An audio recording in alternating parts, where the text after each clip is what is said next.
This is the Rebel Call channel. Welcome to today's show.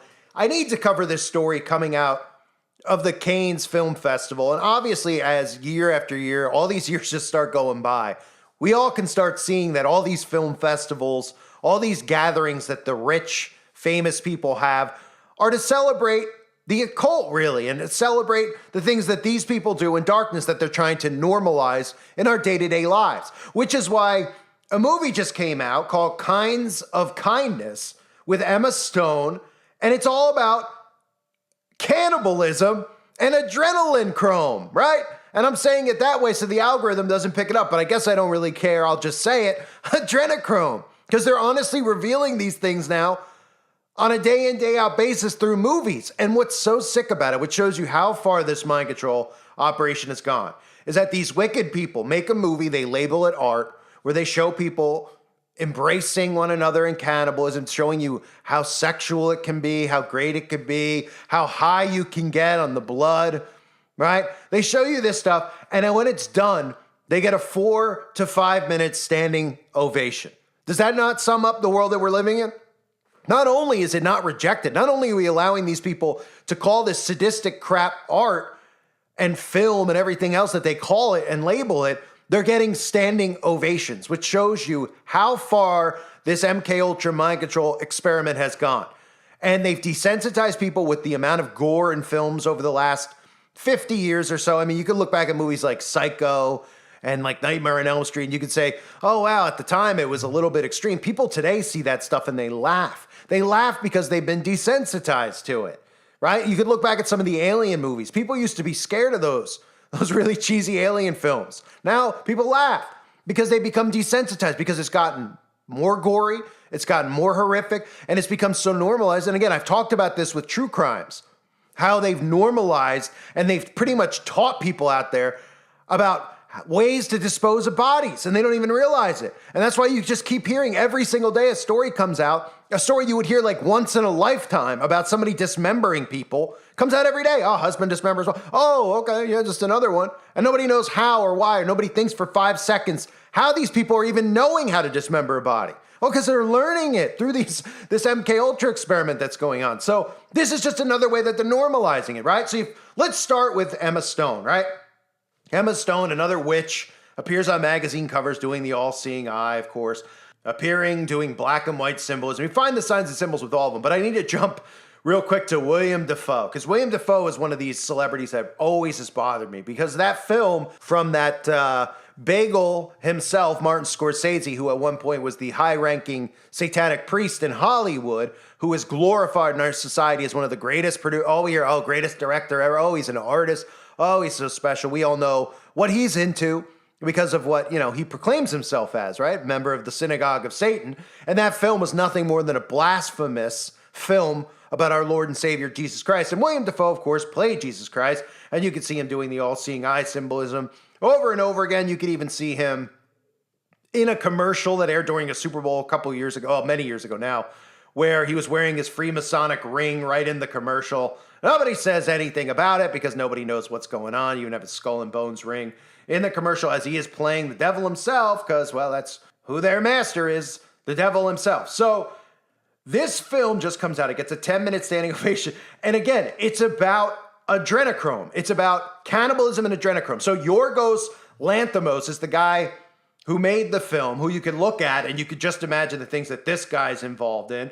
And he's known for another film that he did where the plot of the film, this sounds like something you want to bring your kids to see, right? The plot is it focuses on Bella Baxter, a fetus in the body of an adult woman in Victorian London who is saved from her mother's suicide via brain transplant, embarks on an odyssey of self-discovery, right? And now the latest thing is this one that glorifies and normalizes cannibalism. And then his next film that he'll be working on is called Begonia. And you might say, what's Begonia about? Well, take a guess. The film follows 2 conspiracy-obsessed men who kidnap a major CEO convinced that she's an alien intent on destroying the Earth. So, in other words, the plot's about 2 conspiracy-obsessed people, maybe me and you, the listener on the channel, right?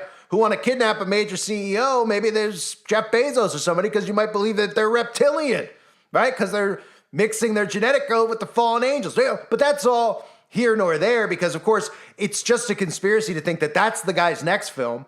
His first film focused around a brain transplant of a fetus, and then the current film that he's promoting that's getting standing ovations is about sex cults and cannibalism, right? So the film freaked out some of the people at Cannes Film Festival, which again, they talk about these film festivals, and people out there gush. They're like, oh, yes, Sundance, oh, Cannes.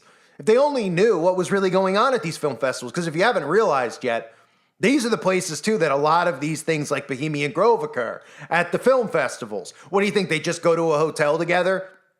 They all get wasted and they hang around? No. They partake in the stuff that they're actually promoting in this film at a lot of these film festivals. So this is a follow-up to the film called Poor Things, and it earned a 5-minute standing ovation with the director and his cast, including William Dafoe and Emma Stone. Leaving while the applause was still going on, the film, like many of this guy's films, overflows with plot twists as well as some outrageous moments, like a part of a cult ritual involving licking sweat off of the followers in the cult, and then some of them partaking in group sex, and of course, it says Stone's epic breakdance moves and positively reckless driving, which are of her on adrenochrome after, of course, these people partake in cannibalistic activities during, of course, sexual arousal, so to speak, which is exactly what occurs behind closed doors. So it goes on to say there's also culinary delights that aren't for the faint of stomach, as well as a sprinkle of mutilations and graphic violence that might upset the squeamish. I mean, you would think that people would be squeamish at the sight of any of the stuff that they put in these films. But again, they become so desensitized to it. They're like, I've seen cannibalism before. What's the big deal? Why is this guy going nuts about it? Oh, I don't know. Because, they're literally normalizing this stuff. And if anyone understands how hypnosis and mind control works, then you'd say, you know what? When people were panicking in the 60s, 70s, and 80s, and they weren't necessarily panicking, they were warning people about the dangers of what children were seeing in a lot of these films. They were right.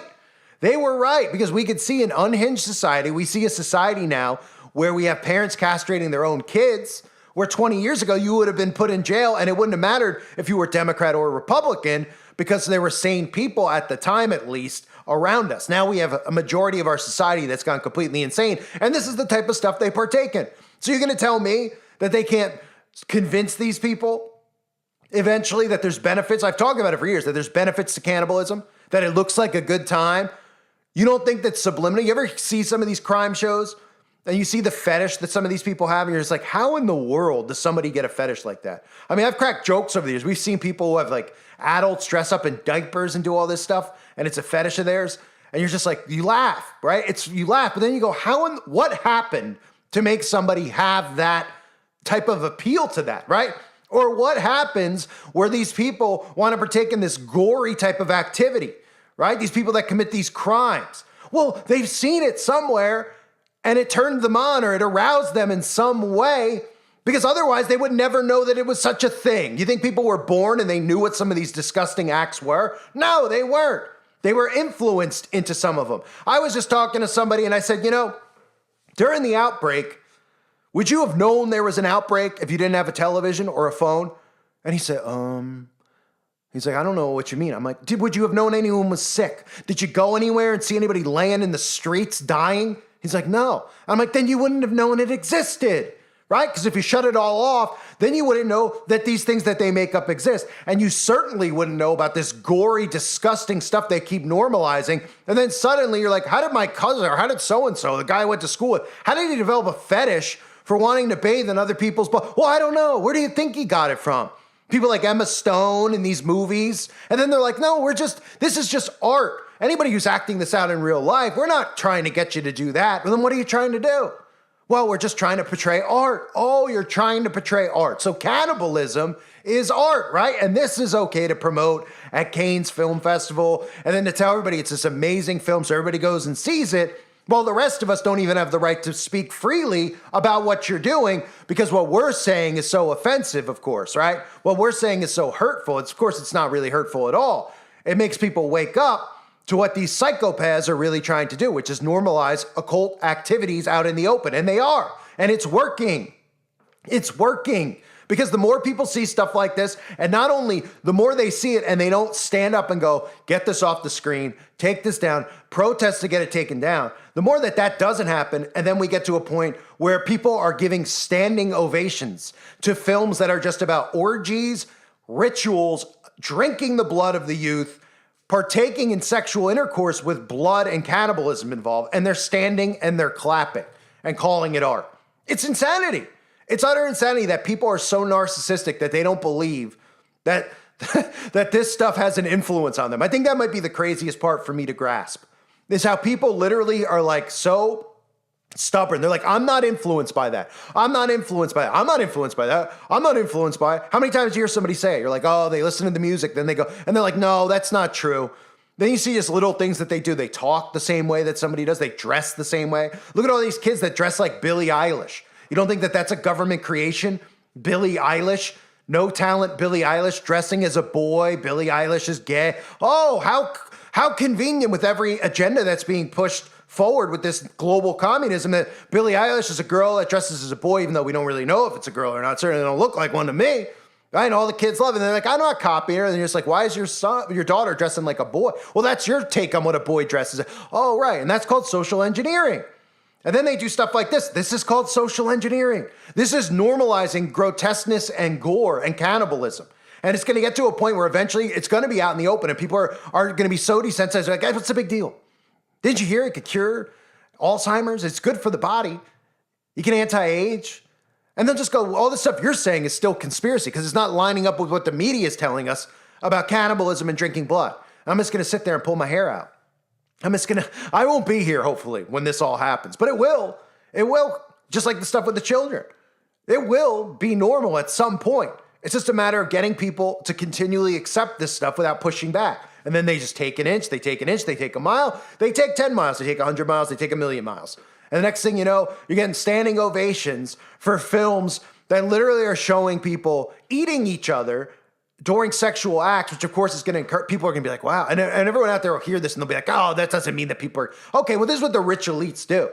And eventually they want this out in the open. They want you to partake in these rituals. They want to damn your soul. That's ultimately what they want to do.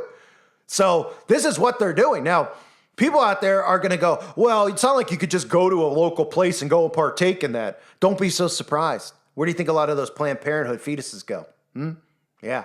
To a lot of these rituals that take place at places like Cannes Film Festival. So I saw this, and I mentioned, we're talking about Billie Eilish, we're talking about, people in general, they don't ever think to themselves how they, have some type of thing that they enjoy doing, right? In a sense, like you might have something you enjoy doing. Do you ever sit there and go, well, why do I enjoy it? So, well, maybe the reason is, your father, your mother, you did it as a kid with them, right? You went hiking, you farmed, you did something, right? Well, that would be a reason. You'd say, well, that's why I do this now, because I did this with my parents. I used to go to this beach, whatever. Okay, that's part of human behavior, studying how human beings, take to things like that, and then eventually they continue to do those things because they learned those things when they were young, right? Well, if you could intercept that the way the government has, then they could put all this stuff into your head at a young age and normalize it, and you don't even think it's bad anymore. You don't even think it's bad. You're like, this is normal. It's normal to see cannibalism. This is all normal stuff. And nobody sits around and goes, hey, why am I wearing what I'm wearing? Because people don't want to admit that they're influenced, and we're all guilty of it. We're all guilty of it because we're all in this system. You're on the internet right now. You've been influenced by something at some point in your life.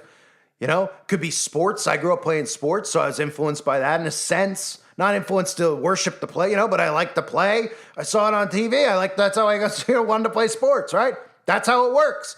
Some of you women, you might have seen a celebrity and then you're suddenly combing your hair that way or whatever you do to your hair, perming it, dyeing it, right? And you don't even think twice about it. You're not going to go out and be like, I'm doing my hair like this because I saw Kim Kardashian do it. But you're influenced like that. That's how influence works. That's why these agents, these government assets are so important to the government, these celebrities, because they could control your behavior without you realizing it. And that's what the point is. That's what I'm doing this video for, is movies like this normalize occult-like behaviors, okay?